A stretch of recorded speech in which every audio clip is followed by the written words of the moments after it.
Perkataan Lionel membuat orang-orang dari berbagai klan dan keluarga yang dibawa oleh Wiwanto melihat ke arahnya, dan tatapan mereka dipenuhi dengan kemarahan. Mereka yang awalnya sudah melalui banyak perangkap untuk mencapai tempat ini, sudah merasa tertekan dalam hatinya, dan sekarang mereka malah ditertawakan oleh Lionel. Ini membuat mereka semakin marah. Ketua Dewan Wiwanto August melihat kemunculan Wiwanto dan seketika menunjukkan raut wajah bahagia.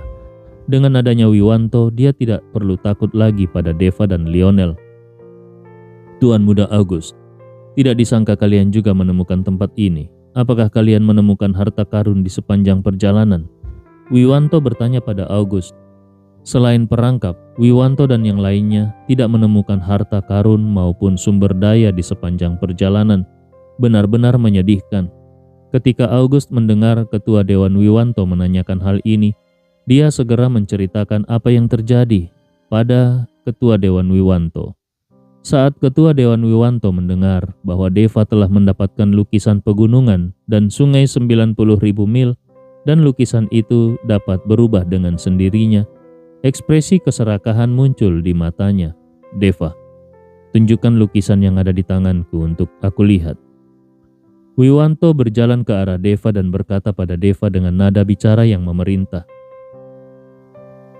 Aku yang mendapatkannya, untuk apa ditunjukkan kepadamu? Deva langsung menolak permintaan Wiwanto. Wiwanto tercengang. Dia tidak menyangka Deva berani langsung membantahnya di depan semua orang dan seketika mengamuk. Kau berani mengabaikan perintahku? Aku yang berhak memutuskan di pelatihan ini. Kau kira kalau sudah mendapatkannya, maka itu akan menjadi milikmu?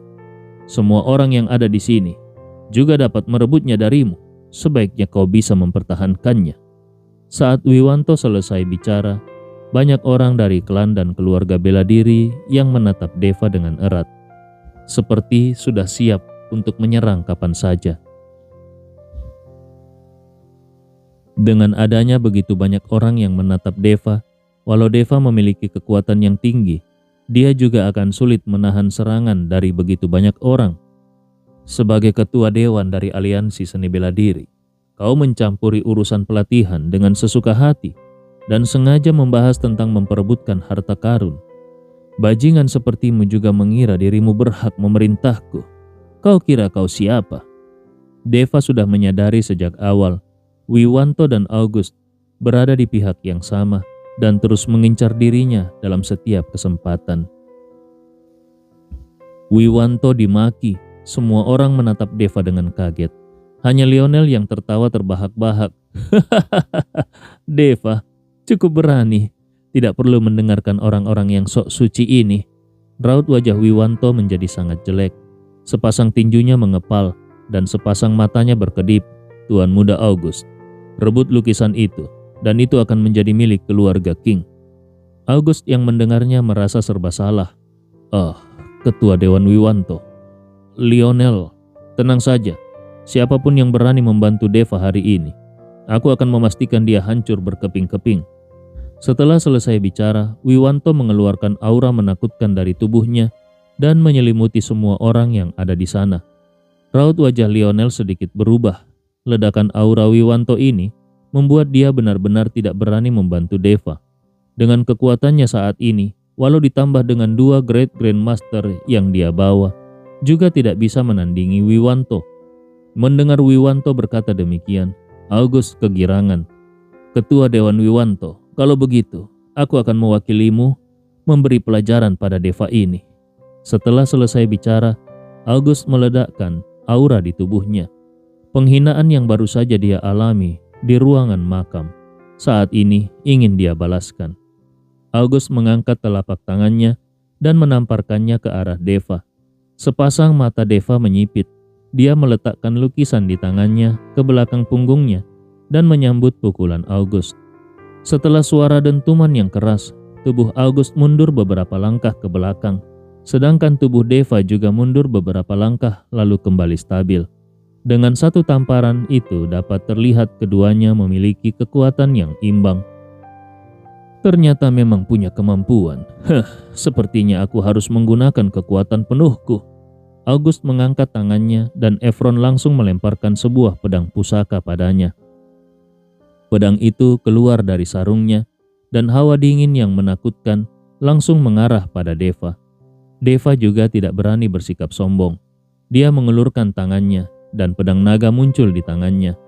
Pedang naga terbakar oleh api dan menebas dengan ganas. Kedua pedang itu berbenturan dan suara dentangan keras terdengar.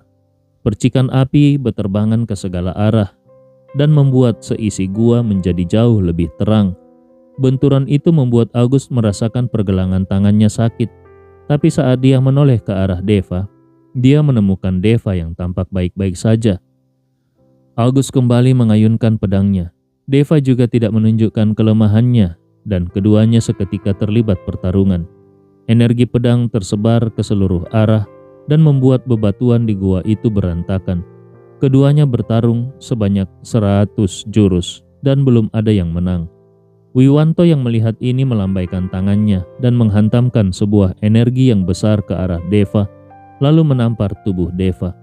Tubuh Deva seperti layang-layang putus dan terhempas ke udara, sementara August memanfaatkan kesempatan itu untuk menggunakan pedangnya dan merebut lukisan pegunungan dan sungai 90.000 mil di punggung Deva dan mendapatkannya. Tubuh Deva menabrak tanah dengan keras. Tubuhnya berguling-guling di tanah dan kepalanya seperti berputar-putar. "Kak Deva!" Thomas bergegas maju dan memapah Deva berdiri. Deva menatap Wiwanto dengan marah. Orang ini menyerangnya diam-diam, benar-benar tidak tahu malu. August yang mendapatkan lukisan pegunungan dan sungai 90.000 mil segera kembali ke sisi Wiwanto dan menyerahkan lukisan itu pada Wiwanto. Wiwanto membuka lukisan itu dan segera energi spiritual yang segar menyelimuti dirinya dan membuat dirinya terasa sangat menyegarkan. Saat ini pemandangan dalam lukisan itu sudah berubah menjadi kolam teratai dengan bunga teratai yang sedang mekar. Di atasnya juga terdapat setetes embun dan begitu nyata. Lukisan yang bagus, memang lukisan yang bagus. Wiwanto menatap lukisan pegunungan dan sungai 90.000 mil dengan tatapan lurus. "Dasar manusia hina, beraninya menyerang secara diam-diam. Orang sepertimu, apakah pantas menjadi ketua Dewan Aliansi Seni Bela Diri?" Deva menatap Wiwanto dengan marah dan mengumpat. Wiwanto menyeringai, "Kau mengatakan aku menyerang diam-diam. Siapa yang melihat aku menyerang diam-diam? Coba tanyakan pada orang-orang ini. Apakah mereka melihatnya? Kekuatanmu sendiri yang tidak memadai. Jangan kira kau bisa melakukan apa saja, karena Tuan Graham mendukungmu. Walau aku membunuhmu di sini, apa yang bisa Tuan Graham lakukan padaku?" Perkataan Wiwanto membuat Deva sangat marah. Namun dalam situasi seperti ini, selain menahan diri, tidak ada yang bisa Deva lakukan. Melihat Deva terdiam, Wiwanto menyimpan lukisan itu dengan puas dan berkata pada Herman, "Kepala keluarga Umar, apakah kau bisa memeriksa ada perangkap atau tidak di peti mati perunggu itu?" Herman melangkah maju dan menatap peti mati yang ada di atas kepalanya dengan seksama. Karena peti mati itu sudah berkarat, dia juga tidak bisa melihat dengan jelas. Ketua Dewan Wiwanto, peti mati perunggu ini tidak terlihat tidak beres. Untuk mengetahui apakah ada perangkap atau tidak, harus naik dan memeriksanya, kata Herman. "Baiklah kalau begitu, kau pergilah ke sana untuk memeriksanya. Kalau boleh, sebaiknya kau membuka peti mati perunggu itu untuk melihat apakah ada harta karun di dalamnya." Wiwanto berkata sambil mengangguk. Herman menghentakkan kakinya dan tubuhnya langsung terbang ke atas, lalu mendarat dengan mantap di atas peti mati perunggu itu. Herman melihat karat pada peti mati perunggu itu dan mulai menyapunya dengan tangannya. Tidak lama kemudian, sebuah kepala naga yang timbul muncul di atas peti mati, dan di sekeliling kepala naga itu terdapat tulisan-tulisan yang tidak dipahami oleh Herman. Herman meraih kepala naga itu dengan tangannya dan memutarnya dengan hati-hati. Dia tahu ini pasti cara untuk membuka peti mati ini. Setelah terdengar suara gesekan yang keras, peti mati perunggu itu perlahan-lahan terbuka. Melihat hal ini, Herman segera melompat kembali ke bawah dan mendarat. Semua orang menatap peti mati itu, dan semua karat yang melapisi peti mati perunggu itu sudah rontok. Tulisan yang aneh di peti mati itu mulai bersinar, dan tidak lama kemudian, tulisan itu seperti melayang dari peti mati itu ke udara, diikuti dengan semburan cahaya keemasan.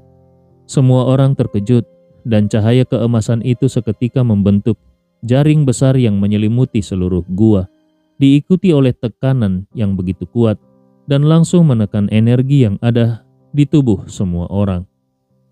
Apa yang terjadi? Semua orang tertegun, dan saat mereka melambaikan tangan mereka, semua energi yang ada di tubuh mereka menghilang dan berubah menjadi orang biasa. Wiwanto mengernyitkan keningnya dan mengepalkan tinjunya dengan erat. Tapi energi di dalam tubuhnya juga ditekan, dan dia tidak bisa menggunakannya sama sekali. Ini pasti sebuah mantra penekan, menekan semua energi yang ada di dalam tubuh kita. Herman menjelaskan. Kepala keluarga Umar, apakah kau mempunyai cara untuk mematahkan mantra ini? Tanya Wiwanto. Dengan energi mereka yang ditekan, tidak ada cara bagi mereka untuk membuka peti mati perunggu itu, dan mereka tidak akan tahu apa yang ada di dalamnya. Herman menggelengkan kepalanya. Formasi mantra sebesar ini bukanlah sesuatu yang dapat aku patahkan, apalagi di tempat yang menggunakan gunung sebagai dasar formasinya dan air sebagai titik formasinya. Mahakarya seperti ini sepertinya hanya bisa diatur oleh master sihir tingkat atas. Kalau aku tidak salah, ini seharusnya merupakan urat naga yang dibicarakan oleh para kaisar. Urat naga? Wiwanto tercengang. Dia sama sekali tidak memahami hal ini. Jadi dia tidak tahu apa yang sedang dibicarakan oleh Herman. Di seluruh dinasti, keluarga kerajaan akan meminta orang-orang yang cakap dan luar biasa untuk mencari harta karun urat naga yang bisa membuat negara menjadi makmur. Ini seharusnya merupakan urat naga yang ditemukan oleh salah satu kaisar. Tetapi kaisar dari dinasti mana? Aku juga tidak tahu. Herman menjelaskan.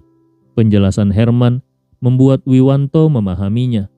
Namun melihat peti mati perunggu di depan matanya, Wiwanto akan enggan jika memintanya menyerah begitu saja. Namun sekarang dia sudah kehilangan seluruh energinya. Dia tidak bisa mendekati peti mati perunggu itu. Dia hanya bisa kembali melalui jalan yang dia lalui. Namun bisa mendapatkan lukisan pegunungan dan sungai 90.000 mil juga tidak buruk. Karena kita sudah menemukan peti mati dan tidak ada cara untuk membukanya, maka kita hanya bisa kembali. Pelatihan kali ini sudah selesai. Wiwanto harus mengeluarkan perintah agar pelatihan diakhiri. Banyak orang yang tampak sedikit kecewa. Awalnya mereka mengira akan ada banyak harta karun di dalam makam kaisar, tetapi pada akhirnya tidak mendapatkan apapun, dan lukisan itu juga diambil oleh August. Setelah Wiwanto mengeluarkan perintah, semua orang tidak punya pilihan selain menurutinya. Lagi pula tidak ada gunanya mereka tetap di sini. Energi mereka ditekan dan mereka tidak bisa melakukan apa-apa. Namun saat Wiwanto hendak kembali bersama kerumunannya, Deva tiba-tiba melangkah maju. Tunggu sebentar. Sudah merebut barangku dan mau pergi begitu saja? Tatapan Deva menjadi dingin dan seringaian muncul di sudut mulutnya. Saat mantra itu diaktifkan dan semua energi mereka sudah ditekan, Deva sudah mencoba dan menyadari kalau dirinya sama sekali tidak terpengaruh. Deva berkultivasi dengan energi spiritual, bukan energi. Jadi mantra itu tidak berpengaruh pada Deva. Sekarang energi mereka semua sudah ditekan. Bahkan Wiwanto juga sudah menjadi orang biasa. Deva juga tidak perlu takut lagi kepadanya, dan dia bisa memanfaatkan kesempatan ini untuk merebut kembali lukisan pegunungan dan sungai 90.000 mil. Deva, apa yang ingin kau lakukan? August menatap Deva dan bertanya. Tentu saja mengambil kembali lukisan itu. Deva berkata lalu mengambil langkah besar menuju ke arah August. Deva, meskipun energiku sudah ditekan, tapi kau sendiri juga tidak kalah buruknya. Jika berani menyerang, kami semua bisa memukulimu hingga hancur. August tidak takut. Meskipun energinya ditekan, tetapi dia percaya saat ini Deva juga sudah menjadi orang biasa. Tidak ada yang perlu ditakuti. Benarkah? Kalau begitu, ayo coba saja. Deva melangkah maju dan meraih lukisan pegunungan sungai 90.000 mil, menyambarnya dengan sedikit tenaga. August tercengang dan menghantamkan tinjunya ke arah Deva. Tinju itu sepenuhnya mengandalkan kekuatan fisik, tidak terpengaruh oleh energi sedikit pun. August menghantamkan tinjunya pada dada Deva, tetapi Deva tidak bergerak sedikit pun. Sebaliknya, malah August yang berteriak kesakitan. August merasa tinjunya seolah-olah menghantam lempengan besi. Rasa sakit yang tidak tertahankan terasa di sekujur tubuhnya. Deva menamparnya dan membuat tubuh August seperti layang-layang putus yang terhempas dan menabrak dinding batu dengan keras. Perubahan yang mendadak ini membuat semua orang menatap Deva dengan kaget. Saat ini energi mereka semua sudah tertekan dan mereka semua sudah menjadi orang biasa, dan tamparan dari orang biasa tidak akan memiliki kekuatan sebesar itu. Deva, apakah kau bosan hidup? Cepat berikan lukisan itu kepadaku. Wiwanto melangkah maju dan menatap Deva dengan marah. Kau kira kau siapa? Lukisan ini milikku. Aku tidak akan memberikannya kepada siapapun. Kalau hebat, datang dan ambil sendiri. Bukankah kau seorang Great Grandmaster tingkat puncak? Bukankah kau sangat hebat? Ayo, datang dan ambil. Deva memprovokasi Wiwanto. Semua orang menatap Deva dan mengira dia sudah gila. Berani memprovokasi Wiwanto seperti ini. Kau cari mati. Raut wajah Wiwanto menjadi dingin dan mengarahkan tamparannya ke arah Deva. Meskipun energinya ditekan, tetapi tamparan Wiwanto memiliki kekuatan yang sangat besar. Deva menatap Wiwanto yang menerjang ke arahnya dan dia sudah tidak suka dengan orang ini sejak awal. Dia meraih kerah baju Wiwanto dan mengangkat Wiwanto dengan santai. Saat ini Wiwanto seperti seekor anak ayam yang meronta-ronta di tangan Deva. Deva, lepaskan aku. Kalau tidak, aku akan membuat hidupmu lebih buruk daripada kematian. Wiwanto berteriak marah. Saat ini Wiwanto sudah dipermalukan. Sudah sampai saat seperti ini kau masih berani mengancamku? Deva berkata, lalu mengayunkan tangannya dan menampar wajah Wiwanto. Setelah beberapa tamparan sekaligus, wajah Wiwanto membengkak dan mulutnya membengkak besar. Melihat Deva berani memukuli Wiwanto seperti itu, semua orang menganga karena kaget, tetapi tidak ada yang berani ikut campur. Sekarang, mereka akhirnya menyadari kalau mantra sihir ini tidak menekan kekuatan Deva. Itu sebabnya adegan seperti ini terjadi. Kalau begitu, sekarang di tempat ini, Deva adalah langit. Dia adalah kaisar dan tidak ada yang berani memprovokasinya. Coba saja mengancamku lagi, Deva berkata pada Wiwanto dengan senyuman dingin di wajahnya. Wiwanto membuka mulutnya, tetapi tidak mengatakan apapun. Dia hanya bisa menundukkan kepalanya dengan pasrah. Kalau terus berlanjut, dia bisa ditampari sampai mati oleh Deva. Melihat Wiwanto sudah kehilangan kesombongannya, Deva melemparkan Wiwanto ke samping, seperti melempar seekor anjing mati. August melihat adegan di depannya, dan raut wajahnya berubah menjadi sangat jelek. Tadi dia bahkan ingin memaki Deva, tetapi sekarang dia hanya bisa menutup mulutnya dengan rapat dan tidak berani memprovokasi Deva lagi. Meskipun August menutup mulutnya dan tidak memprovokasi Deva, tetapi Deva tidak berniat melepaskannya begitu saja dan berjalan ke arah August. Dia menjambak rambut August lalu menariknya ke samping. Deva, aku sudah memberikan lukisan itu kepadamu. Aku tidak akan berebut denganmu lagi. Kenapa kau masih mencariku? Tubuh August sedikit gemetar dan bertanya dengan bingung. Sialan, aku tidak suka melihatmu. Kenapa? Deva menendang dada August dengan keras, lalu menghantamkan kepala August ke dinding batu. Tidak lama kemudian wajah August dipenuhi dengan darah dan wajahnya sudah menjadi bengkok. Semua orang melihat itu dan tidak berani menghentikannya. Raut wajah Wiwanto sangat muram, tetapi dia tidak berani ikut campur. Dua orang Great Grandmaster dari keluarga King hanya bisa berputar-putar dengan cemas. Mereka tidak berani maju dan hanya bisa menatap Efron. Efron tidak menunjukkan ekspresi apapun, tetapi dalam hatinya dia sudah merasa sangat bahagia di atas penderitaan August. Dia sendiri juga sudah tidak senang pada August. Kalau ada kesempatan, Efron juga ingin menghajar August seperti ini. August sudah berada di ujung tanduk, tetapi Deva sama sekali tidak berniat berhenti. Tidak ada yang tahu sebenarnya dendam apa yang membuat Deva menghajar August dengan begitu ganas saat ini. Deva melakukannya karena dia mengingat ibunya yang masih menderita di kediaman keluarga King.